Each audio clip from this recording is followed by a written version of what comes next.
Ustaz, sahkah solat jika takbir, membaca Fatihah dan tahiyat akhir serta salam dengan suara angin berbisik? Baik. Berbisik, macam mana bisik dia? Kalau dia berbisik, dia dengar, contohnya Allahu Akbar. Telinga dia dengar, orang tak dengar. Dia seorang dengar perbuatan, perkataan yang dia sebut, sah solat dia. Okey, baik. Tapi kalau bunyi angin saja, bunyi angin, bunyi fosek-fosek, yang ni dia bunyi dalam hati separuh, mulut separuh, maka tak sah solat. Baik, kita terang. Di dalam solat kita ada 3 rukun. Dalam solat kita ada 3 rukun. Yang pertama kita panggil rukun qauli, yang kedua kita panggil rukun fi'li, yang ketiga kita panggil rukun qalbi.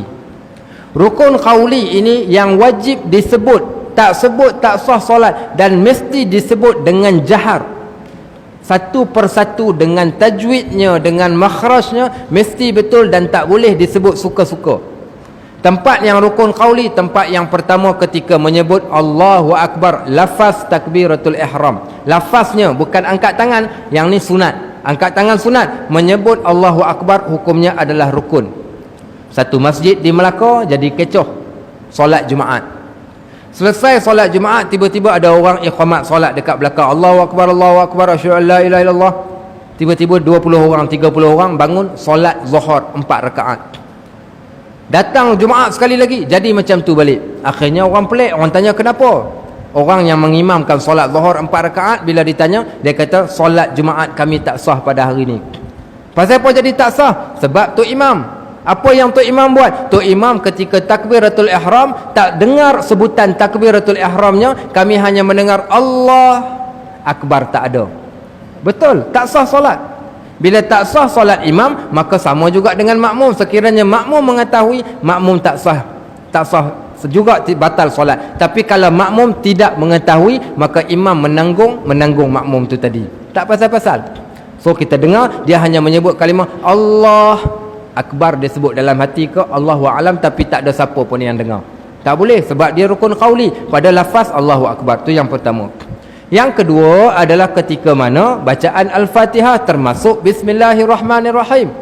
Bismillah, iaitu sampailah kepada ghairil maghdubi alaihim waladdallin. Maka dekat situ hukumnya adalah wajib dibaca kerana dia adalah rukun. Walaupun kita solat secara, kita jadi makmum dalam solat, maka hukumnya adalah rukun, perlu disebut sekurang-kurangnya telinga kita dengar. Kalau dah sampai satu sah dengar, dia boleh jadi makruh, boleh jadi batal solat kita pula kalau mengganggu orang yang lain. So kita mesti kena dengar dan tahu butiran. Yang ketiga, ketika mana membaca tahiyat. Ketika membaca tahiyat kat mana? Iaitu tahiyat dan lafaz Allahumma salli ala sayyidina Muhammad, yang tu mesti disebut dengan jelas. At-tahiyyatul mubarakatus salawatut tayyibatu lillah. Assalamu alayka ayyuhan nabi wa rahmatullahi wa barakatuh. Assalamu alayna wa ala ibadillahis salihin. Sampai ke Allahumma salli ala sayyidina Muhammad wa ala ali sayyidina Muhammad. Kat situ rukun yang wajib disebut satu persatu. Tak boleh sebut bunyi angin sahaja. Baik, dan yang terakhir adalah salam yang sebelah kanan. Salam yang pertama, Assalamualaikum warahmatullahi.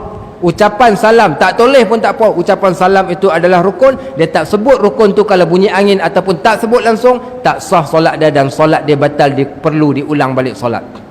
Waktu bulan Ramadan yang lalu, kita jadi imam tarawih. Bila kita bagi salam, Assalamualaikum warahmatullahi, kemudian kita pun bagi salam yang sebelah kiri, Assalamualaikum warahmatullahi. Makmum baru nak bagi salam sebelah kanan. Kita duk perhati ada 4-5 orang jemaah yang mana mereka hanya toleh, tanpa disebutkan kalimah, satu kalimah pun tak sebut. Waktu tazkirah, saya bangun berdiri, saya kata, tuan-tuan, minta maaf, siapa-siapa walaupun dia jadi makmum, wajib juga bagi dia untuk menyebut Assalamualaikum warahmatullahi, sekurang-kurangnya salam pada sebelah kanan tadi, dia mesti kena sebut. Kerana salam itu masuk di dalam bab rukun qauli, kerana kata Nabi sallallahu alaihi wasallam, as-salatu muftatahun bit takbir wa muhtatamun bit taslim. Adapun solat itu dimulakan dengan takbiratul ihram, ucapan Allahu Akbar, dan berakhir dengan ucapan Assalamualaikum warahmatullahi. Maka itu sekurang-kurangnya. Yang tu rukun qauli.